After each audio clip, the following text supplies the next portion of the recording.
দর্শক বন্ধুরা, আবারও চলে এলাম দীর্ঘ 8 থেকে প্রায় 9 মাস পরে তেলকুপির সেই তারদহন নদীর তীরে।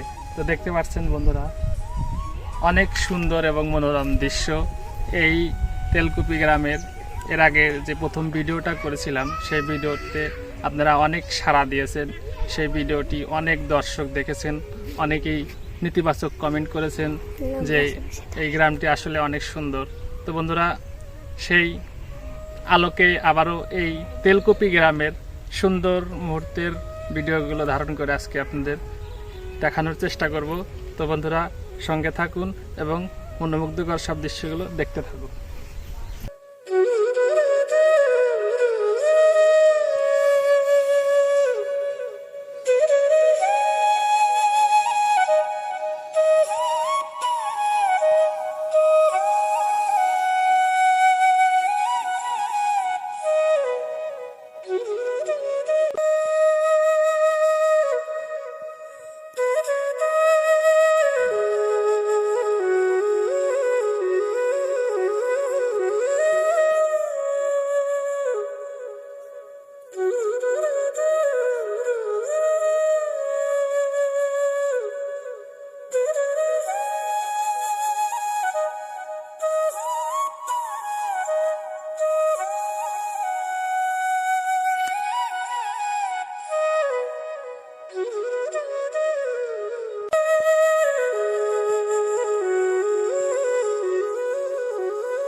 দর্শক বন্ধুরা, এর আগের ভিডিওতে এই দৃশ্যগুলি আপনাদের দেখিয়েছিলাম।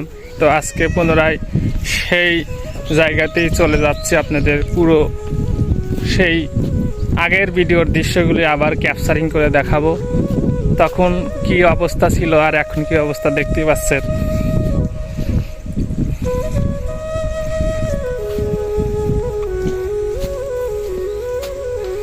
এই যে দেখতে পাচ্ছেন, এইগুলো বেগুনের ক্ষেত, তার ভিতর দিয়ে মরিচের গাছ, প্রত্যেকটা গাছেই মরিচ ধরে আছে দেখতে পাচ্ছেন বন্ধুরা।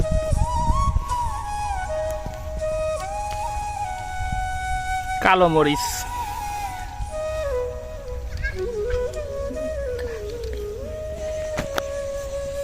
প্রিয় বন্ধুরা, দেখতে থাকুন। আসলে তেলকুপি গ্রামের সৌন্দর্য ভিডিওতে বর্ণনা করে আসলে শেষ করা যাবে না।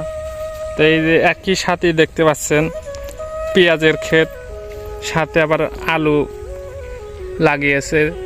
তার পাশেই দেখতে পাচ্ছেন ভুট্টা ক্ষেত। এগুলো যে ভুট্টার নতুন চারা গজিয়েছে ছোট ছোট, এগুলো একসময় বড় হয়ে পরিপক্ক যখন ফল দিবে, তো ভুট্টার চারাগুলো গাছের সাথে যখন থাকে অনেক সুন্দর লাগে দেখতে।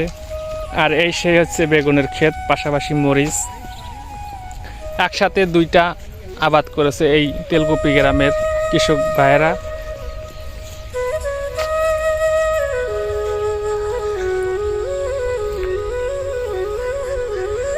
এই সেই শিমুল গাছটি বন্ধুরা, যে শিমুল গাছের তুলা সংগ্রহ করা আপনাদের দেখিয়েছিলাম। তো এখন শিমুল ফুলের কলি এই গাছে দেখতে পাচ্ছেন, ছোট ছোট এই যে গোটা গোটা দেখা যাচ্ছে। তো এইগুলোই আসলে ফুলে রূপান্তরিত হবে, তখন এই গাছটি লাল রঙে রঙিন হয়ে যাবে। নদীর দুই ধারের মনোমুগ্ধকর এই দৃশ্যগুলো আসলে মনের প্রশান্তি যোগায়। তো দেখতে পাচ্ছেন বন্ধুরা, এই শীতে এক চাচা বয়স্ক সে গোসল করতেছে।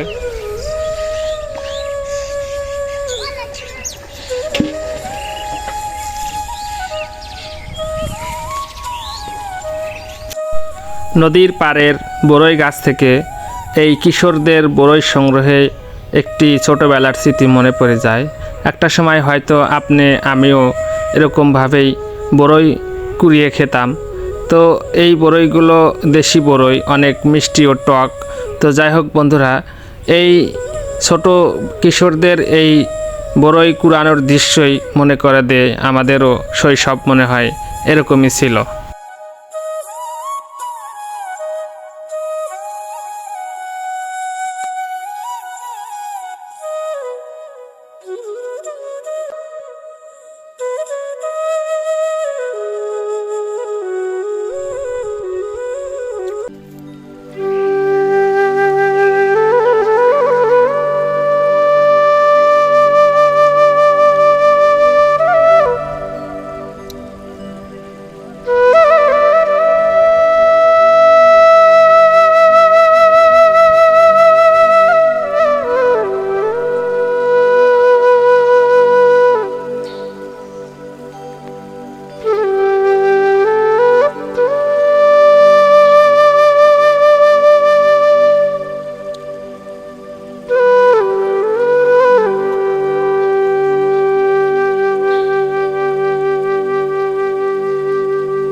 প্রিয় দর্শক বন্ধুরা, একটি কবিতা আপনারা প্রায় শুনে থাকবেন, আমাদের ছোট নদী চলে বাঁকে বাঁকে, বৈশাখ মাসে তার হাঁটু জল থাকে। হ্যাঁ বন্ধুরা, এখন শীতকালীন সময়, এখন বাংলা মাস অনুযায়ী এখন মাঘ মাস। তো এই সময়কালীন নদীতে আসলে হাঁটু জলই থাকে। তাই তো কবি এই কবিতাটি লিখেছিল বাচ্চাদের উদ্দেশ্যে। সেটি এখন বাচ্চাদের তার বইয়ে এই গল্পগুলো আমরা নিজেরাও পড়েছি এবং এখনও দেখা যায় যে আসলে সেই কবিতার ভাব অর্থের সাথে এই যে নদীর যে এখন যে দৃশ্যটি দেখতে পাচ্ছেন সেটির ভাব অর্থ পুরোটাই একদম সত্যতা প্রমাণ করে। তো বন্ধুরা, এই মনোমুগ্ধকর এই দৃশ্যগুলো আসলে আপনাদের কেমন লাগে সেটি ভিডিওর কমেন্ট বক্সে কমেন্ট করে জানাবেন। এবং যারা তেলকুপি অঞ্চলের আমার ভিডিওগুলো নিয়মিত দেখেন তারা অবশ্যই আপনাদের এই গ্রামের ভিডিওটি শেয়ার করে দিবেন আপনার বন্ধুদের দেখার জন্য। নিয়মিত আমার ভিডিও দেখার জন্য আপনারা আমার ফেসবুকটি ফলো দিয়ে রাখবেন। এবং ইউটিউব থেকে যে বন্ধুরা ভিডিও দেখেন তাদের কাছে রিকোয়েস্ট থাকবে আমার ইউটিউব চ্যানেলটি আপনারা সাবস্ক্রাইব করবেন এবং লাইক দিবেন। কি মনোমুগ্ধকর দৃশ্য বন্ধুরা! পাশ দিয়ে বয়ে চলা নদী, তার মাঝখান দিয়ে পানি এখনও প্রবাহিত হচ্ছে এবং দুই ধারে ইরি মৌসুমের চারা এখানে বুনে রাখা হয়েছে। এগুলোই মূলত ইরি ধানের জন্য জমিতে লাগানো হবে। আর পাশেই দেখতে পাচ্ছেন যেখানে নদীর চর গজিয়েছে সেখানে আলু চাষ করা হয়েছে। পাশাপাশি দেখতে পাচ্ছেন সামনে মূলো চাষ করা হয়েছে। তারই পাশে দূরে দেখা যাচ্ছে ভুট্টা চাষ করা হয়েছে। এরই নাম নদী বন্ধুরা। নদী আসলেই আমাদের প্রকৃতির অপরূপ সৌন্দর্যের একটি দান, আল্লাহ তাআলার একটি বিশেষ নিয়ামত। এই নদী আমাদের কত না উপকারে আসে তারই জ্বলন্ত প্রমাণ হিসেবে আপনাদের এই ভিডিওতে আজকে দেখাচ্ছি বন্ধুরা। আপনারা দেখতে থাকুন এবং সঙ্গে থাকুন।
যারা দেখতে পাচ্ছেন এই মুহূর্তে, এটি হচ্ছে মিষ্টি আলু গাছ।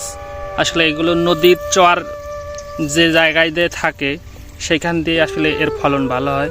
তো দেখতে পাচ্ছেন কত সুন্দর গাছগুলো গজিয়েছে, দেখতে অসাধারণ লাগছে বন্ধুরা। আর এই যে দেখতে পাচ্ছেন দূরবর্তীতে নদীর পানিতে গরুকে গোসল করানো হচ্ছে এবং পাশেই ছেলে মেয়েরা মাছ শিকার নিয়ে ব্যস্ত। তো বন্ধুরা এটিও আপনাদের কাছে গিয়ে দেখানোর চেষ্টা করব, তো সঙ্গে থাকুন। গোসল দেওয়া শেষ, তো গরুর যে গারস্থ সে গরুটি নিয়ে যাচ্ছে, দেখতে পাচ্ছেন। আমি কাছে যাওয়ার আগে গরুর গোসল দেওয়ানো শেষ হয়ে গেছে।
কাকা আসসালামু আলাইকুম। ওয়ালাইকুম আসসালাম ওয়া রাহমাতুল্লাহি ওয়া বারাকাতুহু। আপনার নামটা একটু বলেন। আমার নামটা মোহাম্মদ আব্দুর রহমান, গ্রাম তেলকুপি। তেলকুপি। তো দর্শক বন্ধুরা, এই যে তেলকুপির এক চাচাকে পেয়েছি, সে কাজ করতেছে। তো সেই চাচার কাজের ফাঁকে একটু এই তেলকুপি গ্রাম সম্পর্কে আপনাদের জানাবো। তো কাকা, আপনাদের এই গ্রামটা আসলে কত বছর যাবত তেলকুপি নামে পরিচিত? অনেক বছর। তো অনেক বছর। আপনার জন্মের পর থেকে এই গ্রামের নাম তেলকুপি শুনে আসতেছেন? খালি তেলকুপি, তার আগে থেকেও তেলকুপি। তখন বহুত দিন তেলকুপি মুরগিরা মরে গেছে, তারা সব তেলকুপি বলেই মরে গেছে। তো যাই হোক বন্ধুরা, তেলকুপি গ্রামটি আসলে অনেক পুরাতন।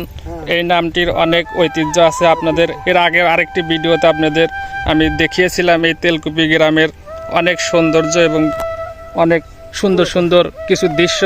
তো আজকে এই আব্দুর রহমান চাচা তার খেতে, এই যে এটা কি লাগাবেন এই খেতে? তো যাই হোক বন্ধুরা, বর্তমান পেঁয়াজ হচ্ছে সোনালী ফসল, যেটির দাম হুট করে বেড়ে যায়। তো সেই পেঁয়াজ লাগানোর জন্য আমাদের এই আব্দুর রহমান চাচা তার জমিটা প্রস্তুত করতেছে। তো দেখতেই পাচ্ছেন গ্রামের কৃষকেরা যেভাবে কাজ করে, চাচাও তার ব্যতিক্রম নয়, সেভাবেই স্বাভাবিকভাবেই কাজ করতেছে। তো হঠাৎই ভিডিওতে দেখতে পেলাম, তো চাচাকে দেখেই এগিয়ে আসলাম তার কাজের কিছু দৃশ্য আপনাদের দেখানোর জন্য। তো চাচা খুবই আন্তরিক, বলার সাথে সাথেই চাচাও সম্মতি দিয়েছে। তার ভিডিও ধারণের জন্য। তো যাই হোক চাচা, ভালো থাকেন। আলহামদুলিল্লাহ, তুমি ভালো থাকো। ঠিক আছে কাকা। দোয়া করি আল্লাহ তোমার যে খায়াত দারাজ করো, জান সালাম সবাই বাঁচে থাকো, তোমার জন বাঁচা আল্লাহ তোমার হেফাজত করো। বিস্তীর্ণ ফসলের মাঠ বন্ধুরা দেখতে পাচ্ছেন। এই তেলকুপি গ্রামটি বিধাতার দান করার একটি অপরূপ সৃষ্টি। আসলে দেখতে পাচ্ছেন, আসলে এই গ্রামে আল্লাহ তাআলা সব কিছুই ঢেলে দিয়েছে। কারণ একটি ফসলের মাঠে দেখতে পাচ্ছেন কত রং বেরঙের সবজির চাষ করা হয়েছে। আলু, তারপরে মরিচ, বেগুন, পাশাপাশি দেখতে পাচ্ছেন এই যে ভুট্টা, তারপরে এই যে ফাঁকা জমিগুলো দেখতে পাচ্ছেন, সেগুলোতে আমার এই তেলকুপির কৃষক ভাইয়েরা কিছুদিন পরেই ইরি মৌসুমের ধান রোপণ করবে। তো আসলে বন্ধুরা, এরকম মাঠ আসলে আমার চোখে খুব কমই পড়ে যে একটি মাঠে হরেক রকমের সবজি এবং ফসলের চাষ করা হয়। তো এটি একটি আসলে বিধাতার অপরূপ সৃষ্টির দান, যেটি আসলে সব গ্রামেই আসলে দেখা যায় না। আমাদের গ্রামেও ফসলের মাঠ আছে, কিন্তু সেখানে একসাথে এতগুলো ফসল চাষ করা যায় না, শুধু ধানের চাষটাই বেশি হয়। এবং এখন শীতকাল যেহেতু আমাদের ওইদিকে সরিষা চাষ হয়েছে, তো সেটা আপনাদের ভিডিওর মাধ্যমে দেখিয়েছি। তো আজকে এই তেলকুপির এই অসাধারণ এই দৃশ্যগুলো আপনাদের ক্যামেরাবন্দি করে শেয়ার করে দেখানোর চেষ্টা করতেছি। তো ভিডিওটি কেমন হয় বা কেমন লাগে আপনাদের সেটি কমেন্ট করে জানিয়ে দিবেন। আর তেলকুপির যারা আমার এই ভিডিওগুলো দেখেন তারা অবশ্যই শেয়ার করে দিবেন। আবারও চলে এলাম সেই নদীর পাড়ে। এই যে নদীর পাড়ে যে ছেলে দুইটা, এর আগেও দেখেছেন, ওরা কারেন্ট জাল দিয়ে মাছ শিকার করতেছে। আর এর পাশে অনেক ছোট ছোট বাচ্চারা, মেয়েরা হাত দিয়ে মাছ শিকার করতেছে। তো বন্ধুরা, দেখতে থাকুন, আরও অনেক সুন্দর সুন্দর দৃশ্য আপনাদের আজকের এই ভিডিওতে তুলে ধরে দেখানোর চেষ্টা করব।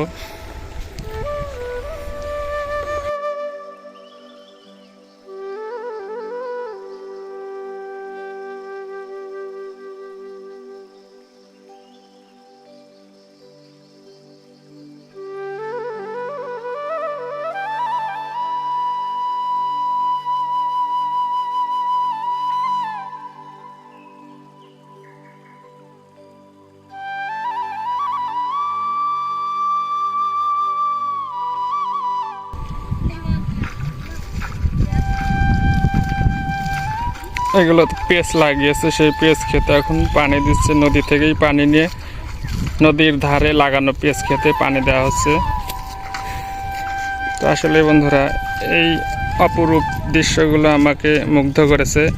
তো আপনাদের কাছে কেমন লাগলো সেটি অবশ্যই জানিয়ে দেবেন। এখানে পাশেই দেখতে পাচ্ছেন বন্ধুরা সরিষার ক্ষেত। তো সরিষার ক্ষেতের পাশেই আবার এই যে মিষ্টি আলুর ক্ষেত। মানে একটা নদীর চরে না আসলে আসলে বোঝাই যাইতো না যে কত রং বেরঙের আসলে এখানে ফসলের চাষ করা হয়েছে। সামনে দেখতে পাচ্ছেন ধানের চারা রোপণ করা হয়েছে, আর তার উপরেই চর দিয়ে ভুট্টা গাছ। আসলে এই দৃশ্যগুলো সামনাসামনি না দেখলে আসলে এর মর্ম উপলব্ধি করা যাবে না।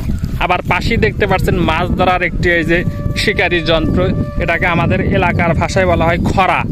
তো এই খরা দিয়ে যখন এই নদীতে প্রবাহিত ছিল পানির, তখন এই খরা দিয়ে মাছ শিকার করা হতো। তো এখন যেহেতু নদীর পানি শুকিয়ে গেছে, তো এখন এই খরা দিয়ে আর মাছ শিকার করা যাবে না, কারণ বেশি পানি ছাড়া এই খরা দিয়ে মাছ শিকার করা যায় না। তো এই যে অপরূপ দৃশ্যগুলো বন্ধুরা, আসলে মন প্রাণ সব কিছুই জুড়িয়ে দেয়। এর তুলনা আসলে করে শেষ করা যাবে না, এর বর্ণনাও আসলে শেষ করা যাবে না। এত সুন্দর আমাদের গ্রাম ও প্রকৃতি, যেটা আসলে আমি শহরে থাকতে প্রায় এইগুলোকে আমি অনেক স্মরণ করে নিজে নিজেই মর্মব্যথা উপলব্ধি করতাম। তো এখন সরাসরি এই দৃশ্যগুলো কাছ থেকে দেখতে পারতেছি এবং ভিডিও করে আপনাদের দেখাতে পারতেছি, এতেই আমার সার্থকতা হয়তো।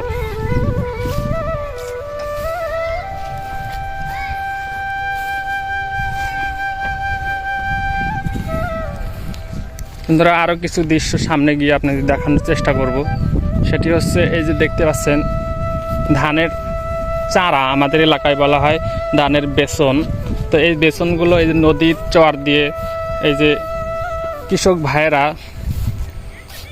বুনে রেখেছে। তো এইগুলো আবার এই যে যেন পশু পাখি হাঁস নষ্ট না করে তার জন্য এই যে পুরাতন মশারি এবং নেট দিয়ে বেড়া দেওয়া হয়েছে।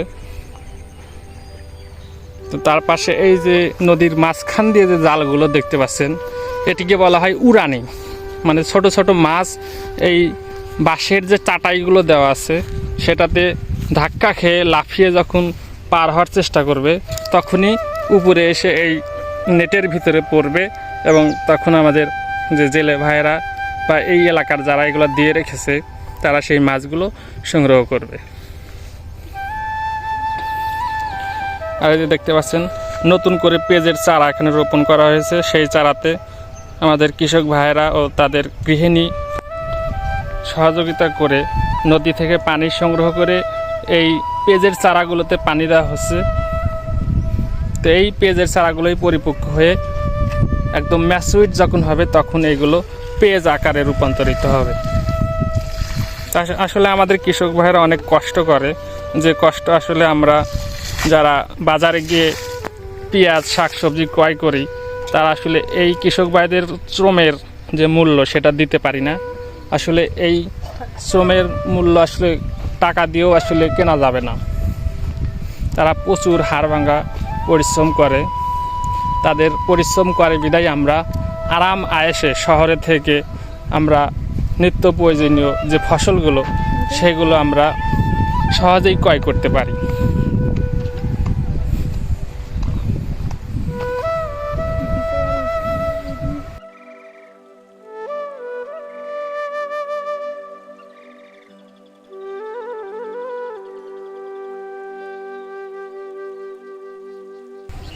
এইখানে একটা খেয়া নৌকা দেখতে পাচ্ছেন, এই নৌকা দিয়ে আসলে ওই পারের মানুষ এই পারে আসে এই নৌকা দিয়ে, তো আবার এই পার থেকে যাবে তখন আবার এই নৌকাই ব্যবহার করে ওই পারে যাবে। তো পাশেই ওই যে দেখা যাচ্ছে দূরে পারাপার হচ্ছে, আপনাদের ভিডিওতে জুম করে দেখানোর চেষ্টা করতেছি। দেখতে পাচ্ছেন এই যে সবুজ রঙের একটি নৌকাতে ওই পারের মানুষ এই পারে পারাপার হচ্ছে। তো বন্ধুরা তেলকুপি গ্রাম থেকে আজকে যে মনোমুগ্ধকর দৃশ্যগুলো আপনাদের দেখানো চেষ্টা করলাম এবং দেখালাম, তো আশা করি আপনাদের আজকের এই ভিডিওটি অনেক ভালো লেগেছে। আসলে এই সলঙ্গা থেকে প্রবাহিত হওয়া এই নদীটির নাম গারোদহ নদী, এটি তেলকুপির মাঝখান দিয়েই বয়ে চলে গেছে।